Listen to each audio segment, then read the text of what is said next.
오늘 말씀은 시편 100편입니다. 오늘 말씀은 시편 100편입니다. 우리 같이 한 목소리로 읽겠습니다. 시작. 온 땅이여 여호와께 즐거운 찬송을 부를지어다. 기쁨으로 여호와를 섬기며 노래하면서 그의 앞에 나아갈지어다. 여호와가 우리 하나님이신 줄 너희는 알지어다. 그는 우리를 지으시니이요 우리는 그의 것이니 그의 백성이요 그의 기르시는 양이로다. 감사함으로 그의 문에 들어가며 찬송함으로 그의 궁정에 들어가서 그에게 감사하며 그의 이름을 송축할지어다. 여호와는 선하시니 그의 인자하심이 영원하고 그의 성실하심이 대대에 이르리로다. 아멘. 감사의 시라는 제목으로 오늘 말씀을 나누도록 하겠습니다. 기도합니다. 사랑하시는 하나님 아버지, 감사와 찬양을 드립니다. 오늘도 귀한 주일, 특별히 추수감사 주일 예배로 하나님 앞에 나왔습니다. 오늘 말씀을 통하여서 우리 하나님 앞에 감사의 마음을 올려드리는 귀한 시간이 될 수 있도록 축복하여 주옵소서. 감사드리며 우리 주 예수 그리스도 이름으로 기도합니다. 아멘.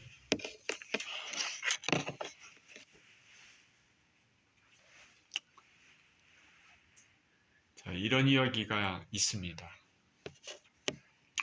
하나님께서 하루는 두 천사에게 바구니 각각 하나씩을 주었습니다. 그래서 지상에 내려가서 한 교회에 내려 보냈습니다. 그 바구니에는 한 천사에게는 그 교회에서 간구하는 것들, 그런 것들을 그 바구니에 담아오고 또 다른 천사에게는 감사하는 것을 담아오라고 했습니다. 그래서 두 천사가 명을 받고 교회에 내려갔습니다. 그리고 한 교회 방문해서 그 교회에서 간구하는 것들을 한 바구니에 담고 다른 천사는 또 감사하는 것들을 한 바구니에 담았습니다. 그렇게 담은 다음에 다시 하나님 앞에 가기 위해서 하늘로 올라오는데 한 천사는 바구니가 무거워서 차 올라오는데 겨우 그렇게 올라오는데 다른 천사는 아주 가볍게 가뿐히 올라왔습니다. 그 이유가 뭔가 봤더니 간구하는 바구니는 가득한데 감사하는 바구니는 거의 비어 있었다. 그렇게 얘기를 합니다. 하나의 이야기인데요. 우리가 지금 감사가 부족한 시대에 살고 있지 않나 그런 생각을 해보게 됩니다. 본문 1절입니다. 온 땅이여 여호와께 즐거운 찬송을 부를지어다. 기쁨으로 여호와를 섬기며 노래하면서 그의 앞에 나아갈지어다. 오늘 본문은 시편 100편입니다. 시편 95편에서 100편은 하나님의 통치를 찬양하는 시편입니다. 오늘은 100편, 마지막 편, 95편에서 100편 중 하나님을 통치를 찬양하는 시편의 마지막 편인 본문은 예배시 혹은 찬양시로서 간결하면서 압축되게 감사의 표현을 하고 있습니다. 오늘 찬양하라 내 영혼아 찬양을 오늘 드렸는데 그 찬양을 드리면서 그 찬양이 오늘 본문하고 정확히 일치하는 찬양이구나 생각이 들었습니다. 1, 2절은 성도들이 하나님의 전에 나아갈 때 기쁘고 즐겁게 찬양하는 모습을 그리고 있습니다. 주님 앞에 예배로 나아갈 때 예배자의 자세가 이런 자세야 된다라는 것입니다. 즐겁고 기쁜 마음으로 찬양하면서 하나님 앞에 나아가야 된다. 시편 기자는 먼저는 기쁨으로 여호와를 섬기며 나아가야 된다라는 거 말하고 있습니다. 기쁨으로 하나님을 섬기는 것입니다. 기쁨으로 하나님을 섬긴다. 하나님을 섬기는 것이 여러분은 기쁩니까? 하나님을 섬기는 것이 기뻐야 되죠. 우리가 주님을 섬기는 것은 십자가를 지고 자신을 부인하는 일이기 때문에 때로는 쉽지가 않습니다. 그러나 그 주님을 섬기면서 우리가 갖는 누리는 은혜가 우리는 많다는 것을 알아야 됩니다. 하나님과의 관계에서 오는 평안입니다. 누구누구와 화평의 관계를 갖고 있으면 인생이 행복합니다. 집에 부부가 있는데 두 부부가 서로 사랑하고 화목하고 가정이 화목하면은 가족이 화목하면은 얼마나 좋습니까? 그러나 화평의 관계가 없으면은 참 힘들죠. 하나님과 우리가 화평의 관계를 가지고 있으면 우리 삶에 설령 어려운 일을 지금 겪고 있어도 우리가 능히 이길 수 있는 힘을 얻게 됩니다. 온전한 기쁨으로 하나님께 나갈 때 하나님은 우리에게 은혜를 주십니다. 어떠한 역경에 처해 있어도 얼굴에는 수심, 그것보다는 소망의 빛이 보일 것입니다. 우리가 예배할 때, 신앙생활할 때, 우리 마음 가운데 만약에 기쁨이 사라졌다. 그러면 내 지금 신앙의 모습이 온전치 못하구나 하나님 앞에 라는 것을 깨달아야 됩니다.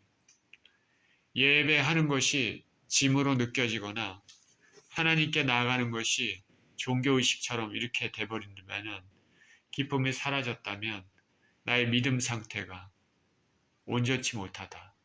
하나님과의 관계가 뭔가 좀 서먹한 관계로 돼 있다는 것을 우리는 알아야 될 것입니다. 저와 여러분은 하나님과의 관계가 화평의 관계, 기쁨의 관계가 되시기를 축원드립니다. 아멘. 하나님 앞에 나아갈 때 기뻐하는 마음으로 나가는 저와 여러분 되시기를 축원드립니다. 아멘. 바울 사도는 어둡고 눅눅한 지하 로마 감옥에 갇혀 있었습니다. 그는 그곳에서 빌립보 교회에 편지를 씁니다. 빌립보 교회에 편지를 쓰면서 그는 그 편지 안에다가 기쁨이란 표현을 아주 많이 적었습니다. 그가 감옥에 갇혀 있지만 기쁘다. 그것은 감옥에 갇혀 있기 때문에 그것으로 인해서 더 많은 사람들에게 복음을 전할 수 있기 때문에 그는 기뻐한다 얘기합니다. 무엇보다도 자신이 감옥에 갇혀 있는 것이 하나님의 뜻이었기 때문에 그렇습니다. 예수님께서는 내가 가이사 앞에 서야 하겠다고 말씀하셨습니다. 바울은 예수님께서 자신을 충성된 일꾼으로 여기시고 세상의 높고 낮은 사람들 앞에서 복음을 전하게 하셨다 말했습니다. 이것이 다 하나님의 은혜다 말했습니다. 그러니까 세상 사람들이 말하는 관점, 세상 사람들이 말하는 가치관과는 그 기쁨의 원소스가 완전히 다르다는 것을 알아야 됩니다. 죄인의 죄수의 신분으로 눅눅한 어두운 감옥에 갇혀 있는 것이 무슨 기쁜 삶이 되겠습니까? 그러나 바울은 하나님의 일을 한다는 주님의 뜻을 이룬다는 내면에 큰 기쁨이 있었습니다. 그리고 그가 개척한 교회들의 성도들이 서로 사랑하고 믿음으로 자라는 모습을 보면서 기뻐한다 얘기했습니다. 이것은 하나님의 사람만이 가질 수 있는 기쁨입니다. 이런 기쁨은 세상은 모르는 기쁨입니다. 비록 고난 가운데 있어도 하나님이 함께 하신다면 내면에는 기쁨이 있습니다. 그래서 그 고난을 이길 수 있는 힘을 얻게 됩니다. 우리는 삶이 평탄할 때나 어려울 때나 기쁨으로 하나님께 나아갈 수 있습니다. 우리가 섬기는 하나님은 온 우주를 창조하신 분, 나를 아시는 분, 나의 모든 괴로움을 공감해 주시고 은혜를 베푸시는 분이기 때문입니다.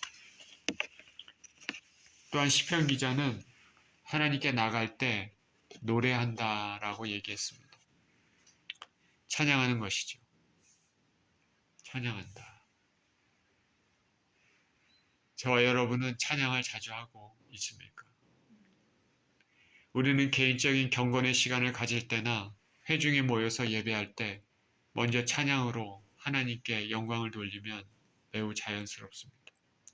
이렇게 찬양을 드리게 되면 마음의 문이 열리고 말씀에 더 집중합니다. 찬양을 드린다는 것은 하나님의 보좌를, 영광스러운 보좌를 바로 우리들 앞에 모시는 것과 같습니다. 주님, 당신의 보좌를 여기 마련했사오니 나의 찬양을 받아 주시옵소서. 성경 야고보서 5장 13절에서는 너희 중에 고난당하는 자가 있느냐 저는 기도할 것이요 즐거워하는 자가 있느냐 저는 찬송할지니라 말했습니다. 고난당할 때 우리는 기도를 보통 합니다. 즐거운 일이 있을 때 찬송을 합니다. 그러나 이에 한 말씀을 덧붙인다면 고난당할 때도 우리가 기도를 할 뿐만 아니라 찬양도 할 수 있다는 것입니다.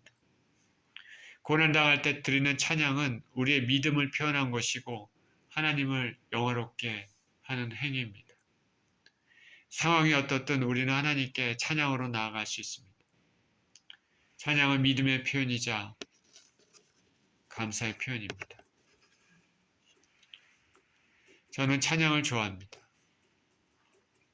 힘들고 어려울 때 특히 찬양을 합니다. 고난당할 때 기도하는 거 쉽지가 않습니다.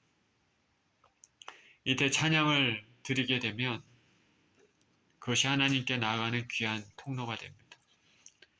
특히 보혈 찬양을 좋아하는데 변찮은 주님의 사랑과에서 시작해서 보혈 찬양을 쭉 부르다 보면 마음의 문이 열리고 주님께 기도하기가 쉬워집니다.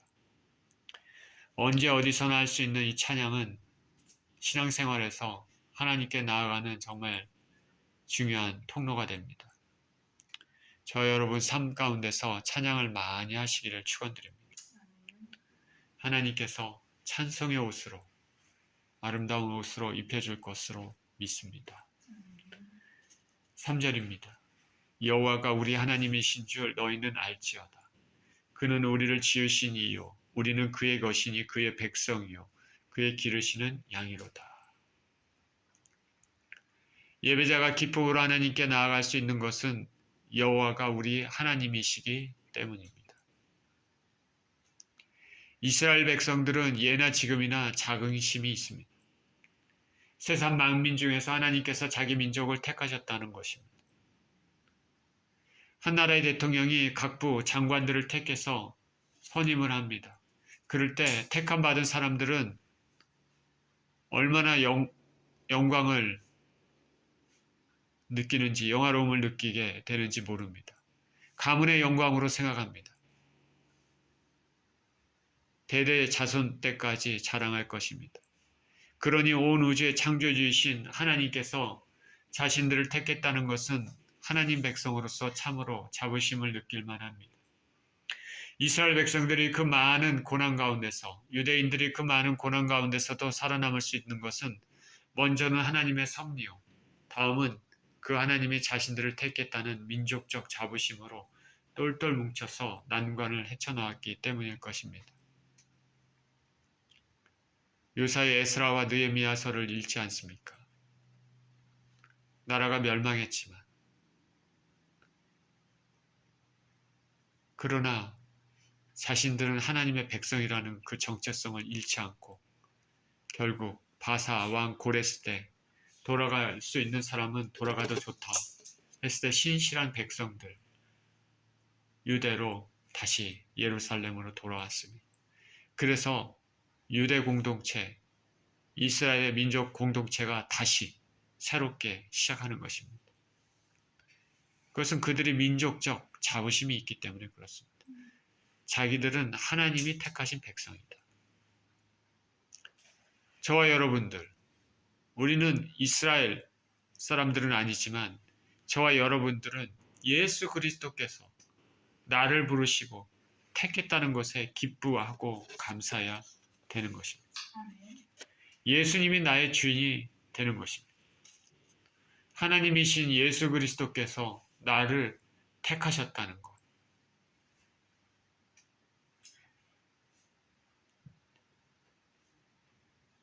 그 도마의 고백처럼 나의 주님, 나의 하나님이시다 라는 고백을 우리는 할 수가 있는 것입니다. 이렇게 주님이 나를 택하셨으니 대통령이 각부 장관을 택해서 각부 장관이 나라의 일에 충성을 다하는 것처럼 우리도 예수님께서 우리를 택하셨으니 우리는 예수님의 명령에 따라 하늘나라의 일에 충성을 다하는 일꾼이 되어야 될 것입니다. 하나님께 기뻐하며 찬양하며 나아갈 수 있는 것은 또한 하나님께서 우리를 지으셨고 우리는 하나님 백성이고 하나님의 기르시는 양이기 때문입니다. 하나님은 저와 여러분들을 지으셨습니다. 다윗이 시편에서 고백한 것처럼 모태에서 은밀하게 하나님 손길로 자신을 빚으셨다고 한 것처럼 저와 여러분들도 우리 부모님을 통해 하나님의 손길로 우리를 빚어 이 땅에 태어나게 하셨습니다. 오늘날 하나님의 백성이 아닌 사람들은 이 생명의 신비함, 하나님의 손길을 인정하지 않습니다. 그래서 낙태도 거리낌 없이 합니다. 그러나 하나님께서 부모의 태에서 신비로운 손길로 우리를 빚으셨다는 성경의 말씀을 믿는다면 우리는 더욱더 조심해야 됩니다. 당신의 모습, 나의 모습 모두 하나님 손길로 이루어졌습니다. 하나님 작품입니다. 하나님께서 나를 지으셨다는 것에 기뻐하십니까? 그리고 그 하나님께서는 우리를 당신의 백성이라 말씀하십니다. 예수 그리스도를 믿는 사람들의 신분이 이렇습니다. 세상의 수많은 사람 가운데서 영원전부터 우리가 나기 전에 우리를 주목하시고 구원을 주시기로 택정하시는 것은 놀라운 섭리입니다. 우리가 감사를 돌린다면 이 사실에 감사를 돌려야 됩니다. 우리의 죄로 세상 명랑길로 가는 인생을 예수 그리스도로 말미암아서 구원 얻는 믿음을 주셨습니다. 우리의 행위가 하나도 없습니다. 그렇기 때문에 선물이라 말합니다. 창세 전이라고 말합니다. 하나님의 택하심은 참으로 신비롭습니다. 저와 여러분이 창세 전에 주님께서 우리가 나기도 전에 우리를 보시고 택하시고 예수 그리스도를 믿는 믿음을 주셨다는 것은 참으로 놀랍고 신비롭습니다. 에베소서 1장 3절에서 6절은 그 은혜를 이렇게 얘기합니다. 찬송하리로다 하나님 곧 우리 주 예수 그리스도의 아버지께서 그리스도 안에서 하늘에 속한 모든 신령한 복을 우리에게 주시되 곧 창세전에 그리스도 안에서 우리를 택하사 우리로 사랑 안에서 그 앞에 거룩하고 흠이 없게 하시려고 그 기쁘신 뜻대로 우리를 예정하사 예수 그리스도로 말미암아 자기의 아들들이 되게 하셨으니 이는 그가 사랑하시는 자 안에서 우리에게 거저 주시는 바 그의 은혜의 영광을 찬송하게 하려는 것이라.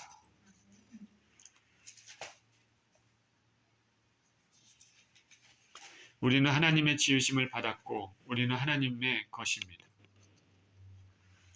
성경은 예수님께서 맏아들이시고 우리들을 형제라고 말합니다. 우리들은 하나님의 아들들입니다. 여기 자기 아들들이 되게 하셨다고 말하지 않습니까? 그리고 이 은혜는 거저 주신 것이라고 말하고 있습니다. 이런 은혜를 받은 자는 당연히 찬송을 하나님께 올려드려야 됩니다. 당연히 감사를 올려드려야 됩니다. 그의 은혜의 영광을 찬송하게 하려는 것이라. 다 본문으로 돌아가서 또 시편 기자는 우리들을 하나님이 기르시는 양이다 라고 말했습니다. 하나님이 기르시는 양이다. 신약 성경에서는 예수님을 목자라고 양의 목자라고 말하고 우리는 그의 양이라 말했습니다. 예수님은 참 목자로서 우리를 기르시고 인도하십니다. 양은 시력이 약한 동물로 알려졌습니다. 그래서 목자의 인도함이 절대적으로 필요합니다. 양은 대신에 청각이 예민합니다. 목자의 음성에 귀를 기울입니다. 여러 목자들 음성 가운데서 자신의 주인 목자의 음성을 정확히 구별합니다. 그래서 다른 목자의 음성에는 반응하지 않고 주인이 되는 목자의 음성에만 반응합니다. 우리가 양이고 예수님이 우리의 참 목자라면 우리는 예수님의 음성에 귀를 기울여야 됩니다. 이 양의 비유는 우리 인생들도 참 목자이신 예수님의 인도하심이 절대적으로 필요한 존재임을 알려줍니다. 우리는 생각이 깊지 못하고 육신에 갇혀져 있어서 보이지 않는 영의 세계를 모르고 또 지혜도 부족해 실수도 많이 하는 것이 우리 인생입니다. 그래서 우리는 예수님이 절대적으로 필요합니다. 주님의 인도하심이 절대적으로 필요합니다. 그렇지 않습니까? 예수님의 음성에 귀를 기울여야 되는 이유가 바로 여기 있습니다. 우리가 예수님의 음성에 귀를 기울일 때, 정기적으로 말씀을 읽고 묵상하며 기도할 때 주님의 인도하심을 받게 될 줄 믿습니다. 저와 여러분이 진정으로 예수님을 믿고 있다면 저와 여러분은 주님의 기르시는 양입니다. 이 사실을 믿고 기뻐하며 감사하시기를 축원드립니다. 4절입니다. 감사함으로 그의 문에 들어가며 찬송함으로 그의 궁정에 들어가서 그에게 감사하며 그의 이름을 송축할지어다. 시편 기자는 하나님께 나아갈 때 기뻐하며 찬송하며 나아가는데 더불어 감사하며 나아가야 한다 말합니다. 오늘 추수감사주일의 주제입니다. 또한 1년 내내 하나님께 나아가야 되는 우리의 자세입니다. 감사입니다. 우리는 없는 것을 바라보고 불평할 때가 많지만 그래서 감사할 게 없다는 말을 하기도 하지만 자세히 우리 삶을 살펴보면 감사할 것이 많이 있음을 알 수 있습니다. 지금 마음이 혹시 무거울지라도 하나님께 감사할 것이 무엇인지 생각해 보시길 바랍니다. 감사의 반대는 불평입니다. 이 불평은 인간의 한 감정일 수도 있지만은 성경은 분명히 하나님을 향한 불평, 특히 믿음을 저버리는 불평은 분명히 죄로 판명하고 있습니다. 잘 아시는 예로 출애굽한 이후에 광야의 이스라엘 백성들을 보면 알 수 있습니다. 그들은 끊임없이 하나님 앞에 불평을 쏟아 부었습니다. 고된 종살에서 놀라운 이적과 기적을 통해 출애굽했지만 광야에 들어온 이후에는 이미 받은 것에 감사하지 않고 현재의 불편함에 대해서만 불평을 했습니다. 고기가 먹고 싶다고 불평했고 물이 없다고 불평했고 시내산에 오른 모세는 내려오지 않아서 어디에 있는지 모른다고 불평했고 삶이 어렵다고 이전 종로를 타던 애굽으로 돌아가겠다고 불평했고 걷는 길이 척박하다고 불평했고 가나안 땅 목정에서는 가나안 백성이 강하고 성곽이 높고 튼튼해서 우리 싸우다는 우리가 다 죽겠다 불평했습니다. 이런저런 모든 불평의 그 밑바닥에는 하나님을 믿지 못하는 불신이 들어있습니다. 출애굽할 때 이적을 베푸신 하나님께서는 언제든지 이스라엘 백성들의 필요를 채우실 준비가 되신 분이옵니다. 가나안 전쟁도 하나님께서 먼저 앞서가셔서 싸우시는 전쟁입니다. 이스라엘 백성들은 믿고 순종하면 됩니다. 근데 그러지 못했습니다. 하나님께서는 이러한 이스라엘 백성들의 불신에 대해서 진노하셨습니다. 진노하셨다는 것은 분명 그들의 불평이 죄가 된다는 것을 의미합니다. 저와 여러분의 삶을 한번 보시기 바랍니다. 분명 우리 사는 인생은 쉽지가 않습니다. 부자는 부자대로, 가난은 가난한 사람대로 다 고민들이 있습니다. 겉으로 잘 나가는 것 같은 사람들도 그 가정 내부를 들여다보면 엉망진창의 경우가 매우 많습니다. 우리 인생의 길은 어찌 보면 고난길인데 아담의 범죄로 인해 그 후손인 우리에게도 그 영향이 그대로 미치고 있기 때문입니다. 그럴 때 어려움을 보고 불평만 한다면 자, 그 인생은 온전치 못한 인생이 됩니다. 왜냐하면 도우시는 하나님의 손길을 믿지 못하기 때문입니다. 성경에는 분명히 하나님께서 당신의 백성을 사랑하시고 기르신다 말씀했습니다. 그렇기 때문에 힘든 일이 있고 어려운 일이 있어도 우리 인간적으로는 불평이 나올 수는 있겠지만은 그러나 우리는 믿음을 가지고 하나님 앞에 나가야 되는 것입니다. 하나님 우리를 사랑하시고 복 주시기를 원하고 건지시기를 원하며 인도하시기를 원하시는 우리 주님께 믿음으로 나아가야 됩니다. 불평하는 것은 하나님의 마음을 근심시키는 일이 되는 것이기 때문에 그렇습니다. 인생에는 분명히 고난이 많습니다. 그러나 분명히 알 것은 은혜도 많다는 것입니다. 저 여러분들이 힘든 삶을 겪고 있을 때 분명 감사할 조건을 찾으면 얼마든지 찾을 수 있습니다. 밥을 먹는데 불편함이 없습니까? 우리는 감사해야 되는 것이죠. 어떤 사람들은 밥을 편히 먹는 것이 평생의 꿈이라 얘기했습니다. 튜브를 가지고 먹는 사람이 있습니다. 제가 최근에 이름은 잘 생각이 안 나는데 한국의 유명한 그 연극 배우, 그 노래하면서 하는 그런 그 배우인데 이름은 잘 생각이 나지가 않습니다. 아마 이름을 얘기하면 금세 알 겁니다. 내 몸이 불편해서 밥을 못 먹습니다. 맨날 죽같이 우유같이 그렇게 갖고 그렇게 먹는다고 합니다. 몸을 유지해야 되기 때문에 살아야 되기 때문에 밥을 한번 먹는 것이 얼마나 꿈이겠습니까? 어떤 파킨슨 환자는 화장실에서 똥을 시원하게 한번 싸고 죽었으면 좋겠다고 했습니다.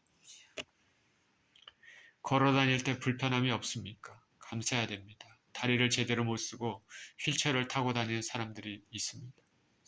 그리고 허리 디스크나 협착증 때문에 통증 때문에 제대로 걷지 못하는 사람도 많습니다. 저녁에 자는데 불편함이 없습니까? 불면증으로 잠을 이루지 못한 사람들이 부지기수입니다. 그리고 잠자리에 들 때 통증을 가지고 잠자리에 드는 사람도 매우 많습니다. 사랑하는 가족이 있습니까? 부모 자식이 있습니까?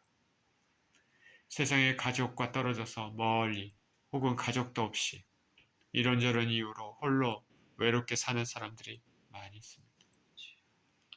일할 수 있는 직장이 있습니까? 당연히 감사해야 합니다. 그리고 일할 수 있는 건강이 있습니까? 감사해야 되는 것이죠.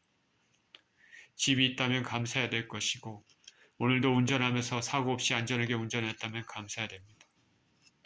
자신의 삶을 살펴보고 우리 주변을 살펴보면 감사할 조건이 매우 많습니다. 불평할 조건이 많을지라도 감사할 조건을 찾으면서 하나님께 우리는 감사의 고백을 올릴 수 있는 것입니다.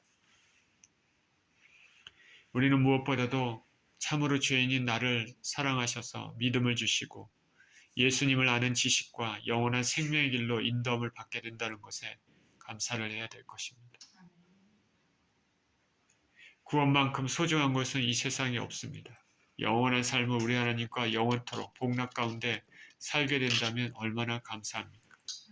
범사의 쇳덩어린 내가 끔찍한 영원의 불지옥의 고통을 피할 수 있다면 얼마나 감사한 일입니까? 그리고 이 땅에서 예수님을 잘 믿고 살다가 예수님이 기뻐하시는 일에 대해 상급도 받게 된다면 얼마나 감사한 일입니까? 어떤 교회 장로님은 매일 새벽기도 때 감사를 한다고 했습니다. 그래서 호기심으로 목사님이 그 장로님이 무엇이 그렇게 감사한가 기도 시간에 귀를 기울였다고 합니다. 장로님의 기도는 모든 것이 감사하는 것이었습니다. 거저거저 감사합니다. 거저거저 감사합니다. 5절입니다. 여호와는 선하시니 그의 인자하심이 영원하고 그의 성실하심이 대대에 이르리로다. 여호와는 선하시니 그의 인자하심이 영원하고 그의 성실하심이 대대에 이르리로다. 우리가 하나님께 기쁨으로 찬송하며 감사할 수 있는 것은 하나님께서는 선하시고 인자하심이 영원하며 성실하신, 이 성실하다는 것은 페이스풀입니다. 신실하다는 것이죠. 신실하심이 대대 이른다는 것입니다. 우리 하나님을 믿을 만하다는 뜻입니다. trustworthy. 우리가 믿는 하나님은 선하시고 그 하나님은 인자하십니다. 그리고 신실하십니다. 우리가 믿을 만한 분이시라는 것입니다. 약속하신 것은 반드시 지키시는 분입니다. 우리 주 예수 그리스도를 통해서 구원의 약속을 주셨으니까 우리가 굳게 붙잡기만 하면 반드시 이루시는 분입니다. 우리 인생길이 쉽지 않을지라도 이러한 예수님, 하나님의 변치 않은 성품을 기억하면서 나아가야 되겠습니다. 하나님만 생각하면 기쁨이 저절로 생기고 소망이 생기는 삶이 되어야 됩니다. 그래서 언제나 우리 입술에서 감사가 흘러나왔으면 좋겠습니다. 성경은 감사로 제사를 드린 자가 하나님을 영화롭게 한다고 말했습니다. 오늘 추수감사주일을 맞이해서 지난 한 해 동안 주께서 베풀어 주신 은혜 생각하고 감사하는 우리 모두가 되어야 되겠습니다. 우리에게 주시되 우리가 생각하는 것, 상상하는 것에 능히 넘치게 베푸실 하나님을 찬양하며 기쁨으로 나가고 감사하시는 저와 여러분 모두 되시기를 예수 그리스도 이름으로 축원드립니다. 감사, 기도합니다. 하나님 아버지, 주께서 베풀어 주신 은혜에 감사와 찬양을 드립니다. 올 한 해도 주님 덕분에 살았음을 감사를 드립니다. 그리고 또 앞으로 우리 부족한 인생들을 사랑하시고 인도하시고 베푸실 그 은혜에 감사와 찬양을 드립니다. 평생에 주님을 기뻐하고 주님께 찬양하며 감사함으로 나갈 수 있는 우리 모두 되게 하여 주시옵소서. 예수 그리스도 이름으로 기도합니다. 아멘.